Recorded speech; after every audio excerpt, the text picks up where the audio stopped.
5ই অগস্টের পরে রাজনীতিতে সবচেয়ে বড় সংকট তৈরি হয়েছে শিষ্টাচারের। আমরা যে শিষ্টাচার সকল দলের কাছ থেকে আশা করেছিলাম, পরমত সহিষ্ণুতা আশা করেছিলাম, এবং নতুন প্রজন্মের কাছ থেকে আমরা যুক্তি, তর্ক, জ্ঞান এগুলো কিন্তু খুব বেশি আশা করেছিলাম। দুর্ভাগ্যবশত শিষ্টাচারের মারাত্মক অভাব আমরা দেখেছি। বড়দেরকে সম্মান করার যে মানসিকতা থাকা দরকার, সেই মানসিকতা আমরা দেখিনি।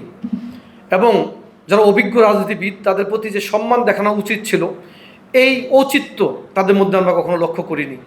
তো আমার মনে হয় তারা যদি ভবিষ্যতে রাজনীতি করতে চান, তাহলে তারা এই বিষয়গুলো তারা বিবেচনায় নেবেন।